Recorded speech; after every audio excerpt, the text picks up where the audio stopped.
This is Title 18, Word Crimes. I'm Eric Arneson. On this episode, Scott Detrow reads Death Runs Faster by Duane Swierczynski.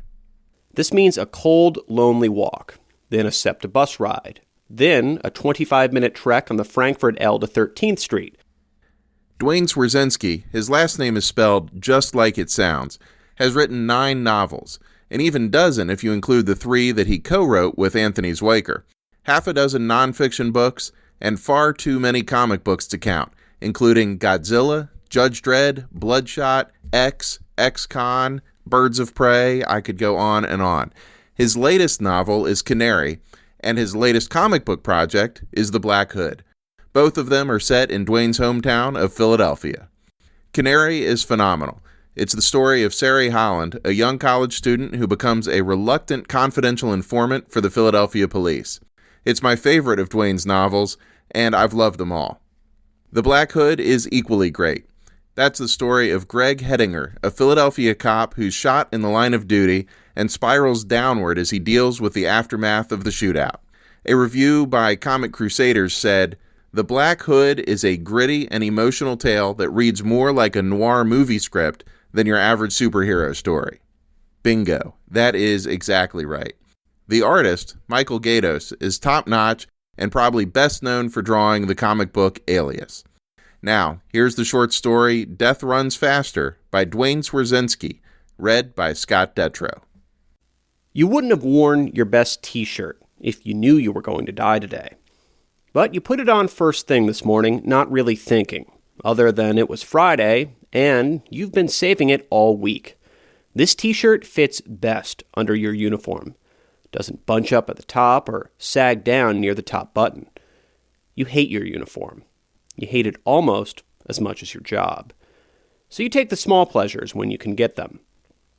Getting to work is a 55-minute hassle each way because home is a dark one-bedroom apartment in the shadow of I-95 way too close to the river. This means a cold, lonely walk, then a SEPTA bus ride, then a 25-minute trek on the Frankfurt L to 13th Street, which, if you can hop on the very first car, spits you out near the end of the station, the closest to City Hall, which is where you work. City Hall. You guard it. You get paid $9 an hour to guard the city of Philadelphia's $24 million, circa 1901, showpiece, originally meant to be the world's tallest building, but now has to settle for the dubious title of world's tallest masonry building. All granite and brick holding it up. No steel. Of course, it dawns on you that maybe you're not actually guarding the building itself, but the people inside it, which would really depress you because most of them are assholes. But yeah, you, City Hall. You answered an ad one morning, came downtown to the building across the street, filled out some paperwork, watched a 45-minute video, and boom! You were qualified to guard the world's tallest masonry building. What a country. You're cynical, but you're thankful for the job. You hate your job, but you like having a job. At least it's a job. There were 8 months there where you didn't have a job, and that was miserable. The worst part is right now, end of the day on payday, because you've got to take the Frankfurt L back across town to 2nd Street and wait for your paycheck. This wastes another bus token, because you then have to hop back on the L, burn another token, plus 60 cents for the transfer. 2 token costs $2.60 right from the machine. Machine busted? That's $4, plus the 60 cents. When you make $9.01 an hour, that's like half an hour's pay burned on just getting paid and getting home. No wonder it pisses you off. But that's the deal, because the outfit that got the contract with City Hall, it's called Sherlock Holmes Security, has some extremely fucked up ideas about employee relations. Get this. There are only 2 ways you can get your paycheck. You can go to 27th and Allegheny to Sherlock Holmes Security headquarters and ask Shanice at the front desk. Or you can go to 2nd and Market to Ritz checks and money orders. Direct deposit? Your ass direct deposit. 2 choices. Burn a token and transfer taking the subway and bus to the middle of the North Philly Badlands. Or burn only a token going across town to Old City. You weren't born brain dead. You ain't going to the Badlands for a paycheck, even if Shanice were hot. And she's not. Of course, Rich Checks takes 4% of your check before you see a single buck. Financial services indeed. The line usually snakes out the front door on a good day. Sometimes, though, like now, like today, fucking Christmas Eve, there's an absurdly long wait for the checks. Because this afternoon, Sherlock Holmes Security had a holiday party for upper management, and Shanice, whose job it is to drive the checks down to 3rd and Market because nobody ever fucking goes up to 27th and Allegheny for their fucking checks, is a little drunk and a little late. She can't drive, so some accountant guy offers to take her down. You don't know it, but Shanice decides to spread a little holiday cheer in the parking lot first. She blows the accountant, who can't finish because he's had too many pills and too much to drink, too. The accountant asks about fucking her, but Shanice demurs. She's got a boyfriend, and that wouldn't be cool. Not on Christmas Eve. They are at an impasse. The accountant says, fuck it, drive yourself. Shanice says, what about the checks? The accountant is already back up the stairs, back to the party. So Shanice goes back upstairs, asking around, and finally, Mr. Applegate agrees to take her down, thinking he'll be able to fuck her afterwards. Boy, is he mistaken about that. By the time Shanice arrives with the checks, the sun has long set, and it's well past 5. And you told Petty you'd meet him in Fishtown by 6. There's a long line ahead of you. Also, you can get your bi-weekly check for $547. Wait, minus the 4%, which is more like $525.12. It's Christmas Eve. Good thing you wore your best t-shirt today. Your buddy Petty thinks he's a gangster. Maybe he is. He's probably full of shit, but maybe he isn't. Anyway, he promised you something tonight. A job. An easy job. Easiest job you'd ever heard of. Usually Petty is full of shit. But it's Christmas Eve, and you want to believe him because you need the money. And if you can't believe on Christmas Eve, when can you believe? You're a security guard, right? I got a job for you. Hour your time. $500. Petty thinks he's a gangster because he has a friend of who he says has an in with the Polish mob. The Polish mob? Don't laugh. They're serious as fucking shit. They're worse than the Russians. The Polish mob. Hey, seriously now, they've been making inroads in this town for years, and nobody knows about them except the people who need to know about them. It's a war waiting to happen. Who's this friend? Ernie Cifelli. Sounds Italian. He is. With the Polish mob? It all sounds loopy, but Petty swore to you it was the truth, and it sounded good over Yinglings at the Longshot Lounge, so what the hell? Petty finished college, even a little bit of law school. Your Christmas Eve plans were kind of fluid anyway. It's tomorrow, Christmas. You've got to sweat. And that $500 would come in handy. You don't know this, but Petty is telling the truth. There is a Polish mob, and it's growing stronger by the day in Philadelphia. They're like Santa Claus and the Tooth Fairy and Satan. They're incredibly powerful because nobody believes they exist. Except the Russians, of course. Even the Russians are scared of them. You don't know any of this, and you don't care right now, because you're standing in line at Rich Check's place. You're almost in the door, but not quite there. The rest of the guys are all bunched up, trying to keep warm. You're too far away from TV to see it, but they've got action news on, and the temperature in the lower right-hand corner, it's got to be close to 30, maybe even upper 20s. A cold Christmas is in store for the Delaware Valley. It's colder since the sunset. It's past 5:30 now. Where the fuck is Shanice? You're not wearing the right boots for this weather. Sherlock Holmes requires black lace-ups. Doesn't matter which kind. You found these at Payless, but the outer shell is too thin for the cold Arctic air Philly gets this time of year. Bad enough standing in City Hall, feeling the freeze creep up through the soles of your boots. Out here, on the sidewalk, it's worse. The cold is like a battering ram against your feet. If only you could be inside and wait. Even if the heat's not on, it's got to be better than outside. People with much better jobs pass you by on the sidewalk. You can tell they have better jobs because they're not wearing fucking guard uniforms. The people making the most money wear jeans, the new style jeans where you can see the threads. You want to save up to buy a few pair yourself. You never can seem to save up. Smoke? The guy behind you. You shake your head. No, man. You turn around. Smoke? He's not asking to bum one. He's holding. The check cashing line is a smart place to deal. You know you've got money coming. You've probably got a long nothing night waiting for you. A little weed could even things out. Let you think again. You don't have money for weed, though. You need it all for Christmas. And where the fuck is fucking Shanice? There's Shanice, climbing out of the back of a Lexus. She's got the checks. Suddenly, you're not thinking about the checks. You're thinking about the Lexus. You need to buy a Lexus by 9 a.m. tomorrow morning.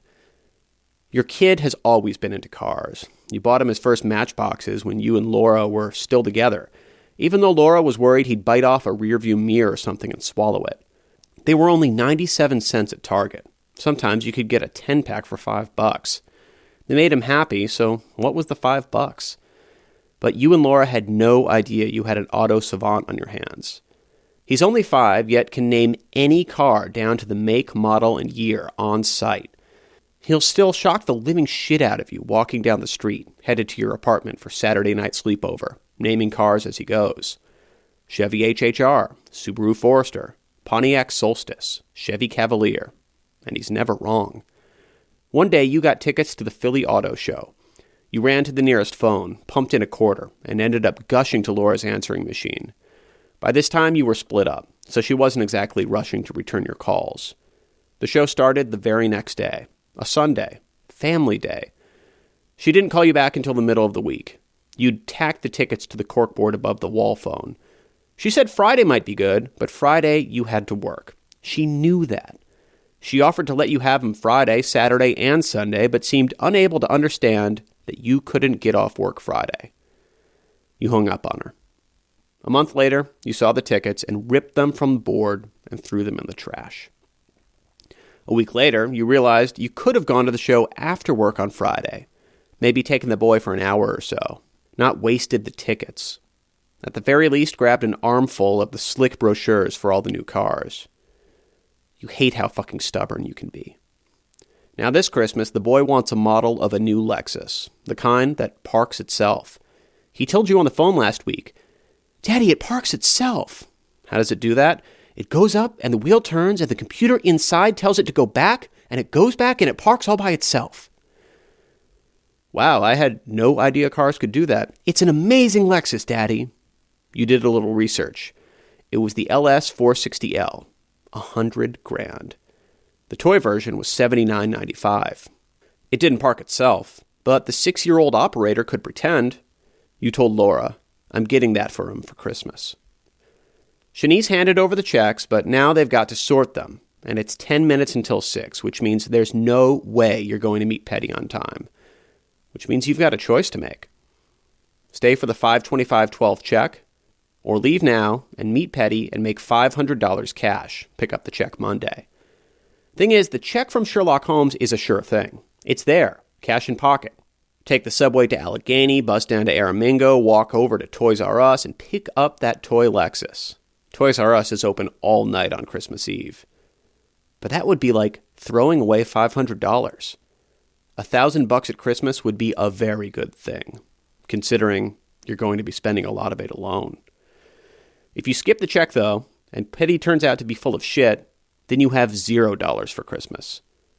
Sure, you've got an ATM card, and if you used it at an ATM machine, you wouldn't be able to do a damn thing, because the minimum withdrawal at most machines is $20. You've got $17.45. You know because you checked this morning. You ate a single hot dog for lunch and washed it down with rusty water from a City Hall fountain, because all the cash you had in the world was $4, and $3 of that needed to go to public transportation. You wanted another hot dog. So there's your choice. Cash the check now or cash the check later. Fucking Shanice. Why couldn't she have been here at 5:15 like she always was? The guy behind you keeps saying, "Smoke, smoke," looking for buyers. After all, the checks are here. It's Christmas Eve. The party's just getting started. The line inches forward. You're almost in the door. You can almost feel the warmth from within. You make up your mind. You give Shanice the middle finger and tell her Merry fucking Christmas. Not your wisest move. The job with the Polish mob pretty much involves standing there and looking tough. The Polish mob doesn't have the numbers yet, so for now they're content with renting numbers. They want to terrify the Russians, make them crap their dress pants. There are casinos coming to the waterfront and everybody's playing angles. The Poles figure strike early, strike audaciously. They're going to meet the Russians at an abandoned furniture warehouse down near the waterfront. They're going to tell them how it's going to be. Take a few fingers and testicles if need be. The Russians, though, don't want to mess around. They've already got the warehouse wired with enough C4 to send the roof over to Jersey. You don't know any of this. You ride up the service elevator with Petty, who's giving you the useless lowdown. All you gotta do is stand there, Petty tells you, and look like a bad motherfucker. You get to the floor, join the others. You stand there. You look like a bad motherfucker. Right up until a cell phone rings. Hello? And then... you shouldn't worry. All's well this Christmas Eve. Your boys, it turns out, will get his Lexus. Laura's new boyfriend picked it up for him in an effort to ingratiate himself with your ex-wife. And what's happened to you isn't even going to ruin your son's Christmas. The police won't notify Laura for a few days, when they find your head on a roof across the street and learn your name from your teeth. Your body is in the ruined basement. They'll dig it out eventually. But hey, at least you're wearing your best t-shirt. That was Death Runs Faster by Duane Swierczynski, read by Scott Detrow. Learn more about Duane at his Tumblr, secretdead.tumblr.com. You can find links to his Tumblr, his books, and a whole lot more in the show notes for this episode at the brand new Word Crimes Podcast website, wordcrimespodcast.com. Every episode of the Word Crimes Podcast is archived there at wordcrimespodcast.com. Future episodes will feature stories by John McGoran, Paul Brazil, Rob Hart, Angel Cologne, Todd Robinson, and many more. So don't forget to subscribe on iTunes or Stitcher. And if you enjoy the show, please take just a few seconds to rate Word Crimes on iTunes or Stitcher. Scott and I will really appreciate it, and you'll help other people learn about this podcast. You can find Scott Detrow on Twitter at Scott, DETROW.